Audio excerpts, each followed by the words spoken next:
할렐루야. 오늘도 하나님의 은혜 가운데서 이렇게 말씀을 선포하는 저나 듣는 여러분들이나 동일한 은혜 가운데 거하 계실 아버지 하나님께 영광 올려드립니다. 오늘은 제목을 재림을 준비할 수 없는 근본적인 이유에 대해서 이제 오늘 좀 살펴보겠습니다. 재림을 준비할 수 없는 근본적인 이유. 자, 그 본문을요 어디로 잡냐면은 제가 고린도후서 5장 1절에서 4절입니다. 고린도후서 5장 1절에서 4절 읽고서 재림을 준비할 수 없는 모든 교회가 지금요 복음교회입니다. 복음교회가 재림을 지금 준비할 수 없습니다. 그거는 이제 제가 보는 시각에서는 그래요. 여러분들은 어떻게 달리 보는지는 모르겠지만 제가 성경적으로 봤을 때 재림을 준비할 수가 전혀 없습니다. 아예. 그거를 왜 그런가를 오늘 살펴보는 아주 중요한 시간 되겠습니다. 오늘 은혜 받으실 하나님의 말씀은 고린도후서 5장 1절에서 4절입니다. 읽겠습니다. 만일 땅에 있는 우리의 장막집이 무너지면 하나님께서 지으신 집 곧 손으로 지은 것이 아니요 하늘에 있는 영원한 집이 우리에게 있는 줄 아나니 과연 우리가 여기 있어 탄식하며 하늘로부터 오는 우리 처소로 덧입기를 간절히 사모하노니 이렇게 입음은 벗은 자들로 발견되지 않으려 함이니라. 이 장막집에 있는 우리가 짐진 것 같이 탄식하는 것은 벗고자 함이 아니요 오직 덧입고자 함이니 죽을 것이 생명에게 삼킴받으려 하게 함이니라. 아멘. 자, 오늘 이 본문의 말씀은요 사실 재림 때 주님께서 오셔서 우리에게 해주실 사역을 가리키는 겁니다. 무슨 사역이냐면은 4절 특히요 덧입고자 한대요. 죽을 것이 생명에게 삼킴받게 하려 함이라고 했어요. 죽을 것이. 그러니까 이 죽을 것이 뭡니까? 살아있는 성도를 몸을 입고 혈과 육이 있는 상태로 재림 예수님을 만나게 될 성도들한테 이게 향한 말씀입니다. 죽을 것이 생명에게 삼킴받게 하려 함이니라. 이것이 바로 재림 메시아의 사역입니다. 이 사역이 뭐냐? 죽을 것이 생명에게 삼켜진다는 것은 뭐냐면은 이 몸이 죽을 몸이 죽지 않는 몸으로 영생길로 가는 몸으로 바뀐다는 뜻입니다. 그러면 이제 신약 시대는 어떻게 됩니까? 신약 시대의 구원은 벌거벗는 거예요. 이렇게 벗은 자들로 발견돼 가지고 천국 가는 겁니다. 그게 지금 오늘 본문 읽은 고린도서 5장 1절에서 3절까지입니다. 그래서 벗는 자들이 있고 입는 자들이 있는데 신약 시대는요 농사 짓는 때라고 합니다. 신약 시대가 언제냐면 절기상 성경에는 4개월로 나와요. 요한복음 4장 35절에 보면 넉 달이라고 합니다. 넉 달이 어디냐면요 사도행전 2장 1절 오순절 날로부터 누가복음 21장 24절 이방인의 때가 차는 나팔절 절기까지를 가리켜서 오순절이 3월 6일이고요 나팔절이 7월 1일이거든요. 요 사이를 넉 달이라고 합니다. 이 넉 달이 신약시대라고 하고 성경에서는 이방인의 때라고 합니다. 이 이방인의 때를 다른 말로는 농사짓는 때다. 무슨 말이냐면요 계시록 1장 5절과 6절 예수 그리스도의 보혈의 피가 우리를 지혜에서 해방시켜주는 걸 믿는 순간에 제사장 사무시는 영혼구원 시켜주는 기간입니다. 요거는 기간이에요. 그래서 요거는 이방인들을 상대로 하는 하나님의 구속의 역사입니다. 구속의 역사. 그래서 이 이방인의 때는 영혼구원 시켜가지고 낙원으로 예수의 나라는 낙원으로 인도해 주는 것이 바로 신약시대의 일입니다. 이걸 성경에서는 오늘 본문에서 읽은 거대로 뭐라고 나와요? 벗은 자들이라는 거예요. 이게 벗은 자예요. 벗는 거예요. 이 벗는다는 건 뭐냐면 영혼이요. 우리가 있는 영혼이 몸을 벗어나는 것을 벌거벗는다 이래요. 이게 벌거벗어 가지고 어디 가요? 천국 간다는 소리예요. 쉽게 말해 소천한다는 거예요. 소천. 신약시대는 이렇게 소천시키는 거예요. 그 일을 행하려고 예수님께서 2000년 전에 초림하신 목적이 뭐예요? 우리를 영구원 시켜가지고 벌거벗은 상태로 구원시키려고 한 거예요. 이게 바로 신약시대입니다. 그런데 성경에서는 벌거벗는 거 반대를 뭐라고 하냐, 입는다 그래요. 입는다. 이 입는 게 뭐냐면은 영혼이 벌거벗어야 천국 가는데 살아있는 상태에서 하늘로부터는 처소로 덧입는 거예요. 덧입는 게 뭐냐면 죽지 않는으로 바뀌어버리는 거예요. 이거를 예수님이 십자가에 매달리기 2, 3일 전에요. 감람산에서 집적하신 말씀입니다. 집적하신 말씀. 그게 마태복음 24장 22절인데요. 이번에는 마가복음 13장 똑같은 장면입니다. 마가복음 13장 가면 또 마태복음 24장 22절과 약간 차이 있게 설명되어 있습니다. 가서 보겠습니다. 마가복음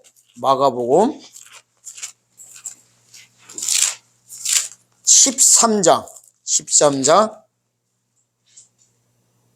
19절에서 20절 읽겠습니다. 이는 그날들은 환난 날이 되겠음이라. 하나님이 창조하신 창조부터 지금까지 이런 환난이 없었고 후에도 없으리라. 만일 주께서 그 날들을 감하지 아니하셨다면 모든 육체가 구원을 얻지 못할 것이거든 자기의 택하신 백성으로 하여 그 날들을 감하였느니라. 여기 보니까 뭐라고 나와요? 육체가 구원을 얻는다는 단어가 나옵니다. 이게 육체 구원 사건입니다. 그러니까 주님께서요, 재림하신 목적이 뭐예요? 본문에 나와 있는 것처럼 여기 금방 읽은데 마가복음 13장 20절에 나와 있는 것처럼 큰 환난이 있을 것인데 이 날들을 감화해서 육체가 구원을 얻게 해준다고 하십니다. 이것이 바로 재림의 목적입니다. 육체가 구원, 쉽게 말하면 덧입는 거예요. 죽지 않는 몸으로 예수님이 오셔가지고 죽지 않는 몸으로 바꿔주는 거를 아까 고린도후서 5장 4절에서는 죽을 몸이 생명하게 삼킴받는데 뭐라고 하느냐? 하늘로부터 오는 처소를 덧입는다. 이렇게 하늘로부터 오는 처소가 누구예요? 재림 예수님께서 해주는 사역을 그렇게 말씀하신 것입니다. 그리고 이제 또 한 군데 가야 됩니다. 왜 제가요 이 육체구원 사건부터 말씀드리냐면요, 예수님 재림하시는 근본적인 이유를 밝혀드리려고 하는 거예요. 이거를 모르니까, 육체구원 사건을 모르니까 다 뭐 하려고 해요? 세상에 있는 모든 교회들이 주님 오시면 다 휴거한대요.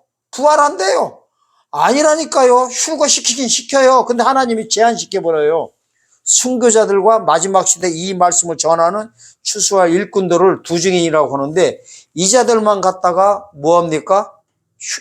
휴거시켜요. 근데 예수님의 목적이 휴거시키는 게 아니라니까요. 이거는 상급 개념이에요. 계시록 20장 4절에서 6절 보면은 첫째 부활에 참여하는 자들이 있어요. 그 자들만 휴거시켜요. 어떻게 시키는 건지 제가 정확히 보여드려요. 단어로 들어가요. 단어로. 계시록 20장 4절에 보면요, 애제산이라는 단어가 나옵니다. 그 무지막지한 성경 단어예요. 애제산. 순교자들과, 지금 낙원에 있는 순교자들과 666 표 받지 아니한 자들이 살아서, 이 살아서란 단어가 애제산을 쓰고 있어요. 애제산. 애제산이란 단어는요, 육체가 부활하는 걸 가리켜요. 그러니까 주님 오실 때 육체가 부활하는 자들이 있고요, 육체가 구원받는 자들이 있어요. 그래서 육체 구원과 이걸 영육권이라고 그래요. 부활하는 거 보고 영육권하는 이 두 가지 사건이 벌어지는 걸 오늘 정확히 이제 보여드릴 것입니다. 자, 그런데 이제 부활 사건은 좀 이따 보여드리고 이제 육체 구원 사건을 다시 한번 또 정리해서 들어가겠습니다. 계시록 7장 14절입니다. 계시록 7장 14절 읽겠습니다. 계시록 7장 14절입니다. 여기에 보니까 이렇게 나와요. 14절 보여요. 내가 가로지 내 주여 당신이 알리다 하니 그가 나더러 이르되 이는 큰 환난에서 나오는 자들인데 어린 양의 피에 그 옷을 씻어 회개하였느니라. 여기 보니까 뭐라고요? 큰 환난에서 나온대요.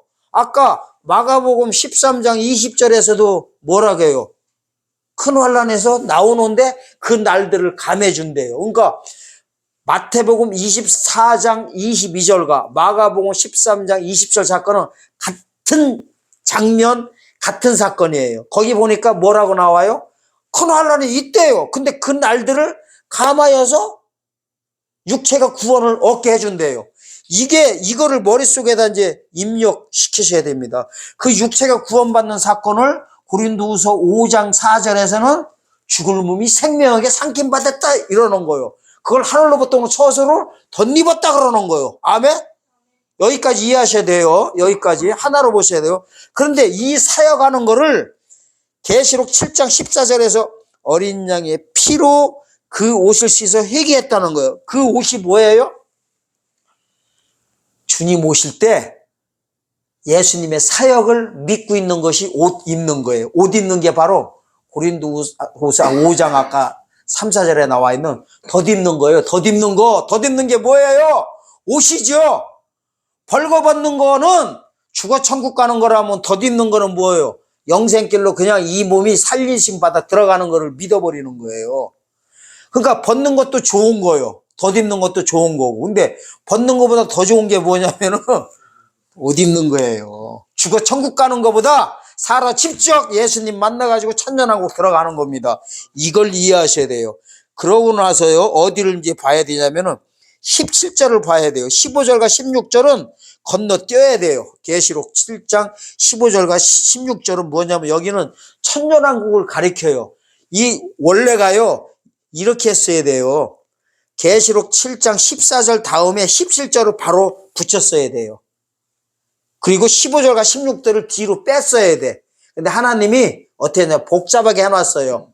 보는 눈만 보이게 하려고요. 보는 눈만. 하나님이 꽈배기처럼 꽈놓은 거를 열어보는 영안이 열려야 됩니다. 이게 있어요. 큰 환란에서 나오는 자들의 옷을 어린 양의 피로 씻어줬으니까 어떻게 됐냐면요, 17절 같이 돼버린 거예요. 17절이 결론이에요. 아멘? 결론 읽겠습니다. 이는 보좌 가운데 계신 어린 양이 저희의 목자가 되사 생명수 샘으로 인도하시고 하나님께서 저희 눈에서 모든 눈물을 씻어주실 것입니다. 모든 눈에서 눈물을 씻어주는 게 어린 양의 피로 씻어주는 결론이에요. 그게 결론이에요. 결론. 그러면은 이 저희 눈에서 모든 눈물을 씻어주는 것이 무슨 사건인지 알아야 될 거 아니에요. 이게 바로 육체구원 사건이에요. 뭐냐면은 눈으로 들어왔던 사단의 시스템이요, 죽음 사망 권세가 눈에서 나가버리는 거예요. 그러면 자, 이렇게 생각하시면 돼요. 자, 눈 씻는 사건이 두 가지를 해주시는 거예요. 초림 예수님은 오셔가지고 우리 눈에서 사망 권세를 나가게 해주는 거는 영적으로 해주는 거예요. 영적으로. 십자가상에서 행하신 그 십자가의 피가 우리를 지혜에서 구원시켜 준 게 영적으로 눈에서 눈물을 씻어준 거예요. 근데 마귀가 내 눈에서 나갔다는 거예요. 영적으로만. 이걸 구원받았다 그러는 거예요. 이걸 정확히 설명하고 있는 데가 한 군데 있어요. 히브리서 2장 14절이요. 사망으로 말미암아 사망을 세력을 잡은 자 곧 마귀를 없애하러 2000년 전에 오셨다고 합니다. 마귀가 없어지는 게 뭐예요? 내 눈에서 나가버린 거예요. 영적으로. 이걸 영혼 구원 받았다 그러는 거예요. 골로새서 1장 13절에서는 흑암의 권세에서 아들의 나라로 옮겼다 그러는 거예요. 그러니까요, 원래가 하나님이 오신 목적이 일단 영적으로 해결해 준 다음에 재림 때는 육적으로 직접 해결해 주셔 오시는 거예요. 영적으로 해결해 준 것을 영혼 구원이라고 하고 육적으로 해결해 준 것을 육체 구원이라고 하는 거예요. 그런데 영혼 구원은 누구로 상대로 하냐? 안 믿는 이방인을 상대로 하는 거예요. 안 믿는 이방인을 가라지라고 합니다. 가라지가 이삭 되게 하는 거예요. 이삭 상태로 옷 벗고 천국 가는 것이 신약시대라면 재림 때는 가라지를 상대로 하는 게 아니라 이삭을 상대로, 영혼 구원 받은 사람을 상대로, 성도를 상대로 재림 예수님께서 죽을 몸을 살리시는 거예요. 이걸 갖다가 이삭에서 알곡됐다 그러는 거예요. 이때 옷을 준비 안 한 자들은 쭉쟁이로 다 빠지는 거예요. 이게 마태복음 25장 41절에서는 염소다 그래요. 왼편에 쓰는 거예요. 그럼 제가 성경 얘기 지금 다 말씀드렸어요.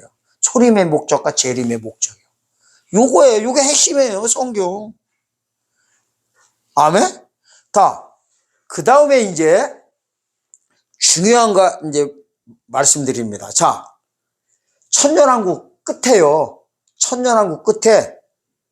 자, 지금까지 한 거는 일곱째 천사가 나팔 불 때 사건입니다. 일곱째 천사가 나팔 불 때. 지금 제가 이제 나팔에 신경 쓰셔야 됩니다.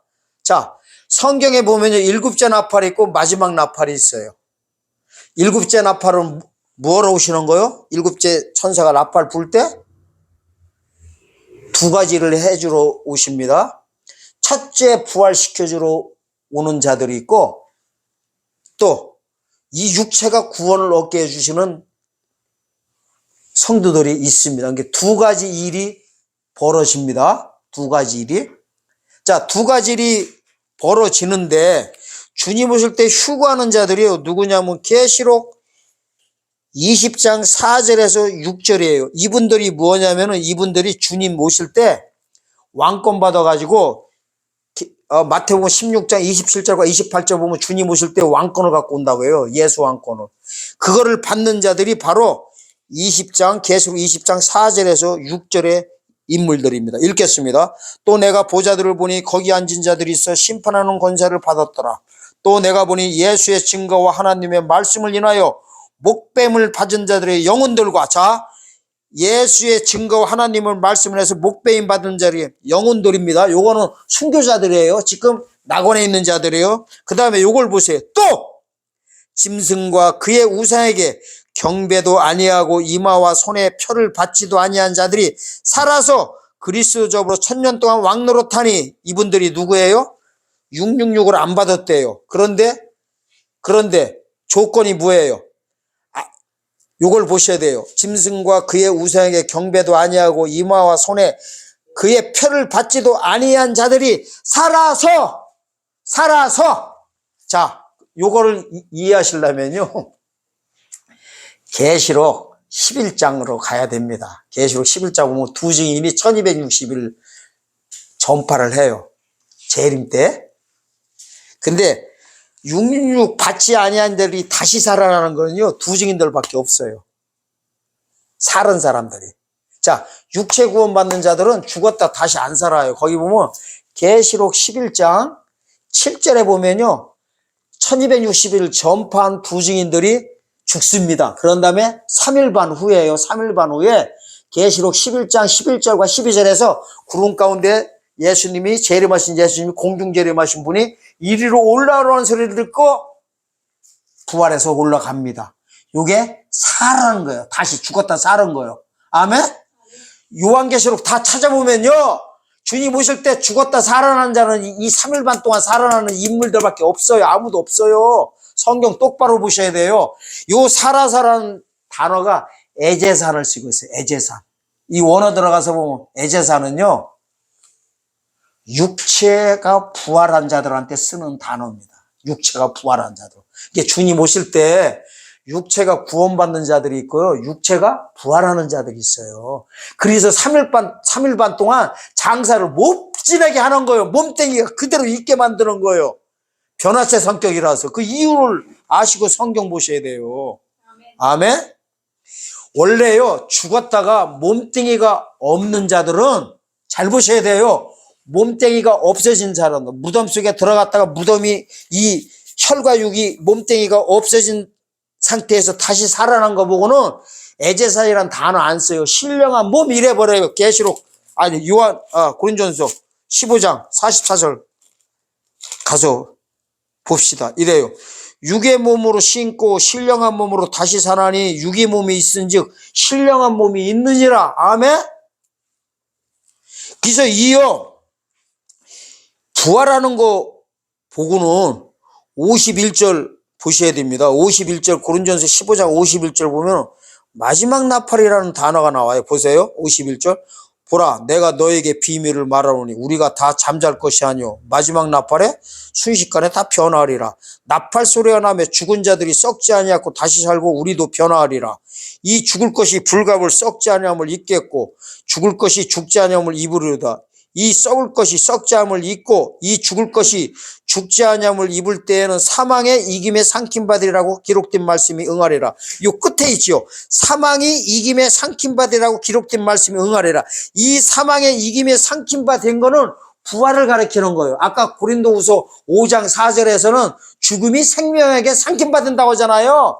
죽음이 생명에게 상김받는 거는 덧입는 거, 육체 구원을 가리킨다면은 마지막 나팔 불 때 사망이 이김에 상김받는다는 거는 부활을 가리키는 겁니다. 때려 맞추는 게 아니에요. 그러면 이제 지금부터 이제 드리는 말씀을 잘 들으셔야 돼요. 그러면 이해가 갈 거예요. 자, 계시록 20장 4절에서 6절에 1000년 동안 왕노릇하는 자들이 나타나거든요. 예수님 오실 때. 이거는 몇 번째 나팔 사건이에요? 7번째 나팔 불 때 사건이에요. 재림 나팔인데. 그런데 지금 모든 교회가 지금 잘못된 것부터 지금부터 이제 본격적으로 들어갑니다. 모든 교회들이 육체구원을 몰라요. 육체구원 전하는 자도 없어요. 육체구원을 몰라. 그냥 휴거만 한다고 해버려. 그리고 일곱째 나팔과 7번째 나팔 불 때 천사들이 나팔 부는 거와 마지막 나팔을 다 똑같이 들어보고 있어요. 그렇게 안 보는 인간들이 어디 있어요? 사실요, 7번째 나팔 불 때는 재림 나팔이에요. 마지막 나팔은 백보자 심판 때 모든 자들을 영육권 시키거든요. 그러니까 7 전사가 나팔 불 때는 육체의 구원을 시켜주시러 오시는 것이라면은 마지막 나팔은 뭐예요? 부활, 영육 구원 시켜주러 오시는 겁니다. 그래서 모든 복음교회가 지금 이 마지막 나팔을 혼동해서 성경에 안 보이는 거예요. 혼동하는 거예요. 왜? 어디다가 쇠로 맞춰버려요? 7째 천사에다 나팔 부는 거예요. 그래서 주님 오시면 다 부활하고 휴가시킨다고 하는 거예요. 그래서 그래요. 그래서 그래요. 지금요, 전천년주의자나 무천년주의자나 후천년주의자나 전부 다 주님 오시면은 의인들 전부 다 부활한다고 합니다. 다 휴가시킨다고 해요. 그런데 성경에서는요, 의인 부활이 한 번이 아니에요. 2번이란 말이에요. 마지막 나팔 때 마지막 해주고 7번째 천사가 나팔 불 때는 왕권 받을 자들만 부활시킵니다. 아멘? 그걸 첫째 부활이라고. 그러니까 부활이 몇 번 있어요? 2번이 있어요. 2번째 마지막 나팔 때 부활은요, 바로 아까 계시록 20장 5절에 가로 열고 가로 닫기의 인물들입니다. 자, 계시록 20장 5절 보겠습니다. 그 나머지 죽은 자들은 1000년이 차기까지 살지 못하더라. 이는 둘째 부활이라. 여기 보세요. 가로 열고 그 나머지 죽은 자들은 누구예요? 낙원에서 안식하고 있는 자들이요. 순교자 외에 전부 다 말하고 있는 거예요. 지금 4절에서는 순교자들만 얘기하잖아요. 목배임 받은 자들 영혼들이 낙원에 있는 자들을 가리킨다면은 5절은 그 나머지 죽은 자들은 누구예요? 죽은 자들은 음부에 가 있는 자들이 아니라 낙원을 가리키고 있는 거예요. 낙원. 그 1000년이 다기까지 살지 못하더라.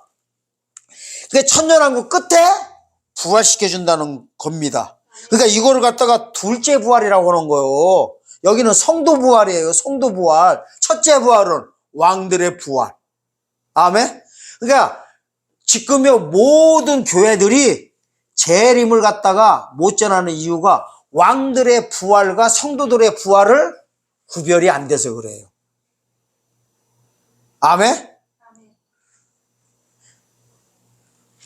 그래서 6절에 보면 이래. 이 첫째 부활에 참여한 자들은 복이 있고 거룩하도다. 둘째 사망이 그들을 다스리는 권세가 없고 도리어 그들이 하나님과 그리스도의 제사장이 되어 1000년 동안 그리스도로 왕노릇하리라. 이 첫째 부활에 참여한 자들이 복이 있다는 거는요, 왕권 때문에 복이 있다는 거예요. 왕들에 이래서 복이 있는 거예요. 둘째 부활은 그냥이고 그냥. 거기는 복이라는 단어 안 써요. 그냥 백보자 심판 때는 그냥 생명의 부활로 다 나왔다 이래버려요. 왜 복이라고 했냐면은 이게 상대적인 거라서 그래요. 둘째보다는 첫째가 훨씬 좋으니까 복이라는 단어가 쓴 거예요. 그렇다고 해도 둘째 부활이 나쁘다는 게 아니에요. 구원이 완성됐는데 그게 왜 나빠요? 그거보다는 첫째 부활이 훨씬 더, 왜냐면은요, 천년왕국에서 왕노릇 장자총회 천국도 장자총회가 있어요. 교회와 장자총회가 분리되어 있어요. 장자총회에서도 세세토록 왕노릇 한다고 나와버려요. 여러분들 이렇게들 전하시잖아요. 주님 오시면 전부 다 휴가해가지고 다 우리 왕노릇 하자고. 천만의 말씀이에요. 전혀 아닙니다. 왕권 받는지 안 받는지는요, 첫째가 장자권을 이해하셔야 돼요. 장자권. 이래요. 첫째 부활을요, 원어 들어가서 보면 장자 부활이에요. 둘째 부활은 차자 부활이고. 그러면은 장자가 되려면은 조건이 있습니다. 유산 나눌 때 보면 알 수 있어요. 성경에서 말하는 유산이 뭘까요? 상급을 가리킵니다. 상급. 자, 가서 한번 봅시다. 신명기 가서 보세요. 신명기 21장 보세요. 이거를 장자의 권리라고 그래요. 그러니까 장자에도 권리가 있어요. 권리가 있다는 건 뭐예요? 복이 있다는 소리죠. 장자의 권리를 보여드리겠습니다. 신명기 21장 16절과 17절입니다. 읽겠습니다. 자기의 소유를 그 아들에게 기업으로 나누는 날에, 자, 기업으로 나눈다는 건 뭐예요? 우리로 말하면 상급 결정한다는 거요. 유산 나눠준다는 거요. 그 사랑을 받는 자의 아들로 장자를 삼아 참장자 곧 미움을 받는 자의 아들보다 앞세우지 말고 반드시 그 미움받는 자의 아들을 장자로 인정하여 자기의 소유에서 그에게는 두목을 줄 것이니 이는 자기의 기력의 시작이라. 장자의 권리가 그에게 있음이라. 그러니까 두목을 받는지 안 받는지 보면 압니다. 그래서요, 12지파도 땅 나눌 때 있잖아요. 땅 나눌 때 요셉 지파만 따로요, 에브라임 문화세 해가지고 두목을 줘버린 거예요. 그게 두목이 장자권이에요.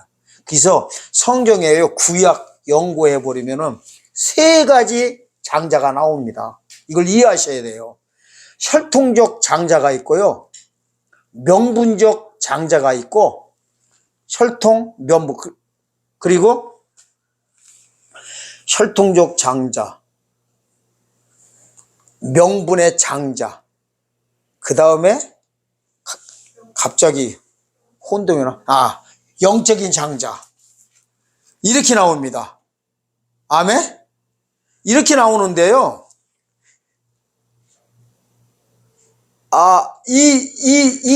그래서 요셉을, 성경에서는요, 요셉을 가르쳐서 저기로 봐요. 장자의 명분을 받았다. 이래버립니다. 장자의 명분을요. 그러니까 유다가 있었고요. 이렇게 보시면 돼요. 성경을 이제 연구하다 보면 장자가 성경에 3명이 나와요. 12지파 중에서. 르우벤 있지요. 르우벤이 원래는 처다들이었어요. 제가 잘못 말하면 내가 이렇게 세뇌됐어요. 죄송합니다. 주권적 장자가 있어요. 주권적 장자, 혈통적 장자, 그 다음에 명분적 장자가 있는데, 이 주권적 장자가 바로 르우벤을 가리키는 거예요. 혈통적 장자는 유다를 가리키고, 그 다음에 명분적 장자는, 장자의 명분은 요셉에게 있다고 합니다. 이 세 가지를 이해해야 되는데, 이걸 또 설명하자면은 머리 아픕니다. 그래서 요거는 약간 제하고 따로 성경 공부 시간에 따로 하겠습니다. 주권적 장자, 혈통적 장자, 영적인 명분적 장자, 세 가지를 이해하셔야 이제 성경이 이제 이해가 가는데, 그래서 어쨌든 이제 그렇다 치고 이제 요한계시록 다시 넘어와서 보면은 이 장제 첫째 부활을 가리켜서 장자 부활이라고 하는 거예요. 그래서 이게 복이 있다고 하는 거예요.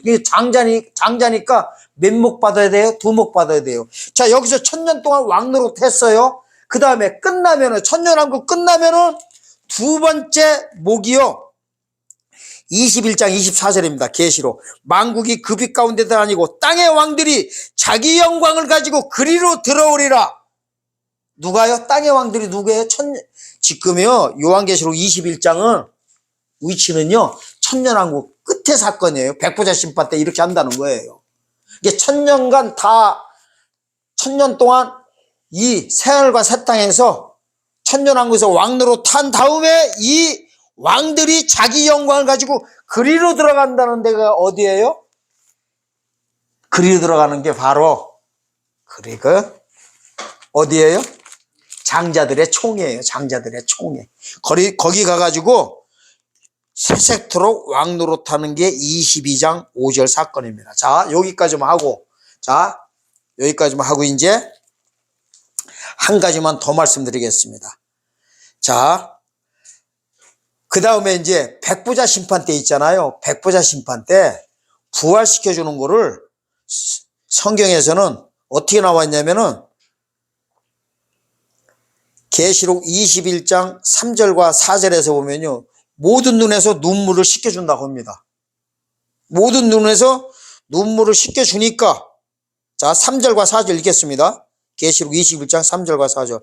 내가 들으니 보좌에서 큰 음성이 나서 가로되 보라 하나님의 장막이 사람과 함께 있음에 하나님이 저희와 함께 거하시리니 저희는 하나님의 백성이 되고 하나님은 친히 저희와 함께 계셔서 모든 눈물을 그 눈에서 씻기심에 다시 사망이 없고 애통하는 것이나 곡하는 것이나 아픈 것이 다시 있지 아니하리니 처음 것들이 다 지나갔습니다. 여기 보니까 뭐라고 나와요? 애통하는 것이나 곡하는 것이나 여기서 눈물을 씻어줘야 4절에서 씻어줘야 그게 없다고 하고요. 이때 비로소 처음 것들이 다 지나갔다고 합니다. 처음 것들이 뭐냐면 창세기 1장 1절 사건이에요. 여기 보고 영육구원이라고 합니다. 그러니까 요게 뭐라고 마지막 납할 때 벌려지는 거예요. 마지막 납할 때는 이 눈을 씻어주는 거예요. 아멘?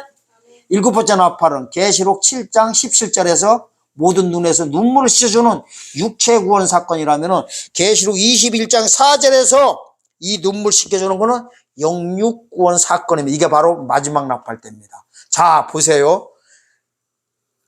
여러분들, 목회자님들 잘 들어보세요. 제가 여러분들 공격하려고 하는 게 아닙니다. 계시록 7장 14절에서 17절에 보면요. 큰 환난 가운데서 나오는 자들의 옷을 씻어 회개해져 가지고 모든 눈에서 눈물을 씻겨줬다고 하는 첫 번째 눈물이 나옵니다. 이때는 뭐가 없어요? 이때는 다시 사망이 없고 애통하는 것이나 곡하는 것이나 아픈 것이 다시 있지 아니하니 처음 것들이 다 지나갔다고 하는 말씀이 전혀 없습니다. 그 다음에 이제 여기 계시록 21장 4절에 오니까 눈에서 씻겨주고서 뭐라고 합니까? 금방 말씀하신 것이나 애통하는 것이나 사망은 없고 처음 것들이 다 지나갔다고 합니다. 아니 생각해 보세요. 여러분들 그동안 주님 오시면 다 휴가한다고 했지요. 그러면은 눈 씻는 사건이 한 번 나와야죠. 두 번 나오면 돼요? 안 돼요? 그리고 왜 앞에서는 사망이 없고 애통하는 것이나 곡하는 것이나 없다는 소리 안 하고 왜 뒤에 와가지고 하냐는 말이에요. 이걸 어떻게 해석할 거예요? 해석할 자신이 있어요? 왜 그러냐면요. 천년왕국 끝에 천년왕국에 육체 구원 받은 자들이요. 자녀들을 생산합니다. 이사야 65장 23절 똑바로 보세요. 자녀를 생산했을 때 그 천년왕국 죽음이 없는 나라에서 죄가 없는 나라에서 태어난 자녀들을 전부 다 백부자 심판 때 뭐 해버려요? 한번 시험을 다 거치게 돼 있어요. 왜냐하면 천국은요 시험 없이 아무도 못 올라갑니다. 천년왕국 끝에 이때 시험할 때 시험에서 사단을 풀어가지고 계시록 20장이요 7절에서 10절에 보면은 사단을 풀어가지고 이 천년왕국에서 태어난 성도들을 뭐라고 하냐면은 땅의 사방 백성 곡과 마곡이라고 합니다. 이들을 미혹시킵니다. 미혹시킬 때 알곡과 쭉정이로 갈라가지고 쭉정이가 또 사망길로 들어갑니다. 그래서요 계시록 7장 17절에서는 이 사망하고 애곡하고 곡하는 것이 천년왕국 끝에 남아있기 때문에 거기서는 지나갔다고 하는 거예요. 백부자 심판 때 온전히 다 영육권 시켜놓고 나니까 이제 곡과 마곡도 다 천년왕국 백성들도 다 알곡과 쭉정이 갈랐기 때문에 이제 비로소 구원을 다 완성시키면서 모든 눈물을 그네서 씻기심에 다시 사망이 없고 애통하는 것이나 곡하는 것이나 아픈 것이 다시 있지 않으니 처음 것들이 다 지나갔습니다. 처음 것들이 지나간 건 뭐냐면 창세기 1장 1절 이전 상태로 온 우주가 다 종말을 맞고 천국이 시작된다는 겁니다. 이렇게 돼 있습니다. 이렇게 돼 있어요. 그래서 여러분들이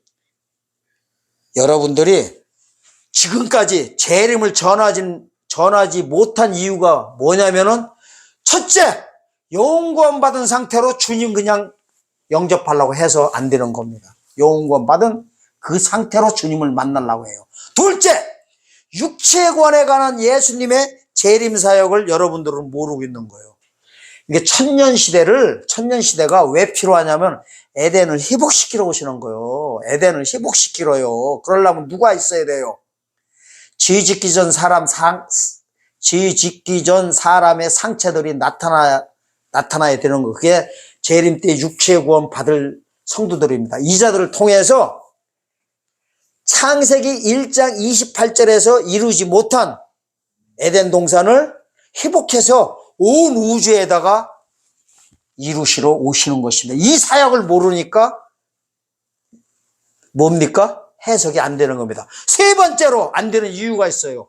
일곱째 천사가 나팔 부는 사건과 마지막 나팔을 그냥 퉁쳐가지고 다 해버리는 거예요.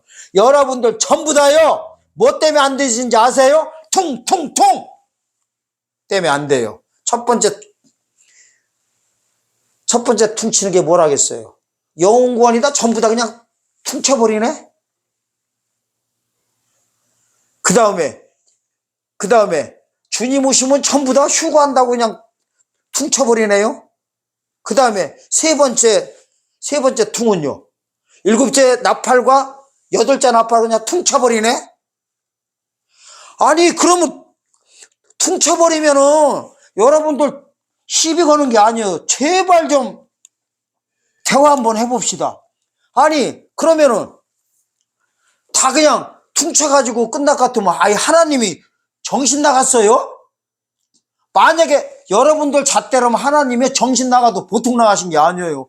아니, 뭐가 감남산에서 십자가에 매달리기 2, 3일 전에 아이고 육체가 구원을 얻게 한다고 하시고요. 또 하나님이 왜 정신 나갔어요? 일곱째 천사가 나팔 분다고 따로 하고 또 마지막 나팔이 따로 있더라고. 그리고요 또 눈물도 계시록 7장 17절에서도 씻어주시고 계시록 21장 4절에서도 눈을 씻어준다고 하면 하나님이 정신 나갔지요. 정신 나가도 보통 나간 게 아니죠. 여러분 잣대라면은. 근데 하나님이 정신 나가신 적이 있어요? 하나님은요 완벽 무결하신 분이에요. 성경도 완벽 무결하게 줬는데 이 쉬운 거를 여러분들은요 교단 교리가 여러분들을 그냥 앞을 다 막고 있어가지고 눈을 다 흐려놔 버렸어요. 근데 그 교단 교리가 영원까지는 괜찮아요. 아무 문제 없어요. 근데 영원 시대가 언제 끝나냐면은 이방인의 때가 누가복음 21장 24절 이방인의 때가 차고요. 로마서 11장 25절에서 이방인의 충만한 수가 들어오는 순간에 영원의 역사는 끝나버려요. 개혁돼버려요. 개혁이란 단어 한 군데밖에 없어요. 예수님 오시는 목적이 종교개혁 하시러 오시는 거예요. 종교개혁. 초림교회에서 재림교회로 2000년 전에는 회당교회에서 복음교회로. 뭔 소리인지 알랑가또 모르겠네. 하나님이 정신 나가실 리 없어요. 여러분들이 정신 나갔으니까요.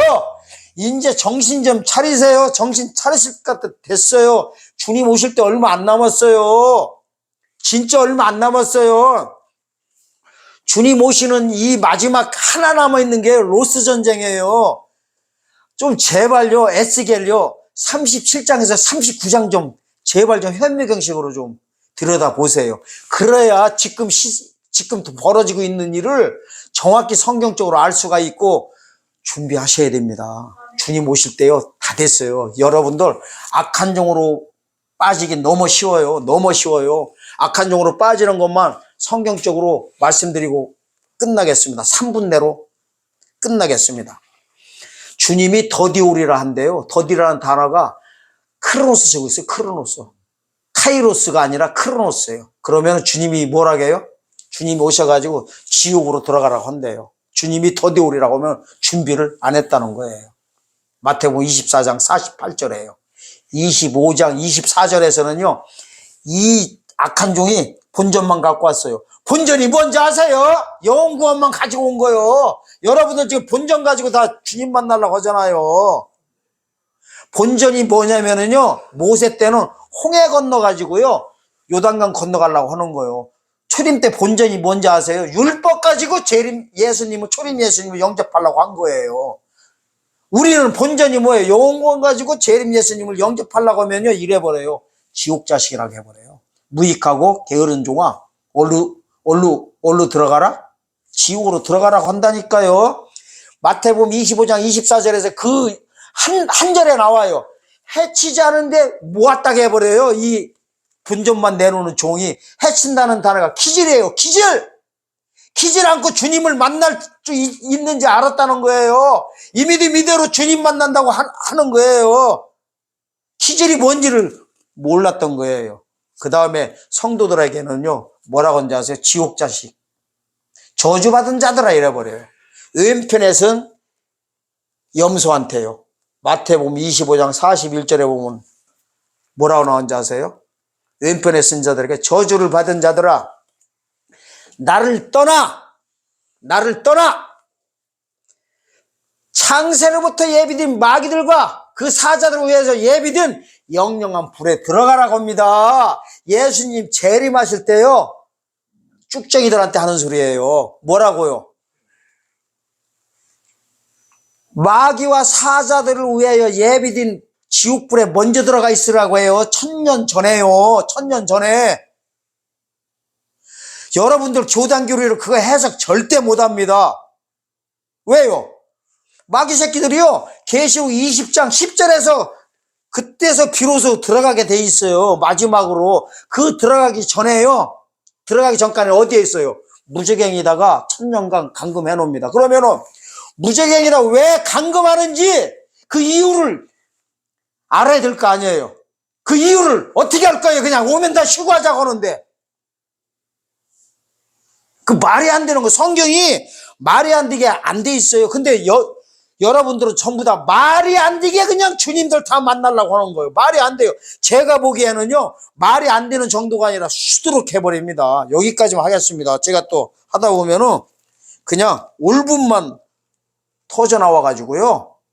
심한 소리 나올까봐 여기서 그냥 마치겠습니다. 여러분들이요, 주님 성경이 그렇게 대충 돼 있지 않아요. 앞으로 주님 오실 날이 얼마 안 남았어요. 그걸 아셔야 돼요. 로스 전쟁 하나 남았어요. 로스 전쟁 하나 하는 순간에요. 성전자리가 회복되는 순간에 신약시대 끝나고요. 재림 사역으로 큰 환란 바로 들어갑니다. 예수님의 재림의 최고의 징조가 뭐였냐면 이스라엘 독립사건이었어요. 이스라엘 독립사건에서요. 이스라엘에 있는 저 오마르 성전자리가 헤롯 성전자리가 회복되는 순간에 신약시대 끝나고 재림시대로 넘어가는데요. 전쟁 하나 남아있어요. 전쟁 하나. 징조대로 다 이루어졌습니다. 그게 로스 전쟁이에요. 러시아, 이란, 터키, 두발레스코, 에티오피아, 리비아들이 전부 다 합쳐가지고 공격 딱 들어가는 순간에 신약시대는 종결 바로 됩니다. 이 사실을 아시고 성경의 예언대로만 믿으면 됩니다. 교단교리 집어쳐야 돼요. 교단교리가 반미겨줘요. 교단교리가 여러분들의 눈을 다 멀게 하고요. 귀를 막고 있고요. 입을 벙어리 되게 해가지고 전하지도 못하고 듣지도 못하고 말도 못하는 다 죽게 생겼어요. 여러분들 죽고 사는 문제는 각자 도생입니다. 그리고 이 동영상 보시는 성도분들은 이제는 담임 목사님 믿을 때가 아닙니다. 여러분 담임 목사님 믿고 있다가는요 왕대밭에 왕대나고요. 콩 심은 데 콩나고 팥 심은 데 팥납니다. 여러분들 좀 있으면 다 죽어요. 그래서 계시록 18장 가면요. 큰 성 바벨론 성에서 나오라고 그래요. 거기는 귀신의 처소, 더러운 귀신들의 영이라고 해버려요. 거기가 어딘지 아세요? 여러분 교회일 수가 있습니다. 이 말씀은 꼭 새겨 들으시고 거기서 나와서 죄에 참여하지 말라고 하나님의 음성이 여러분 귀에 들리는 아름다운 소식으로 들리시기를 예수님의 이름으로 축원드립니다. 네.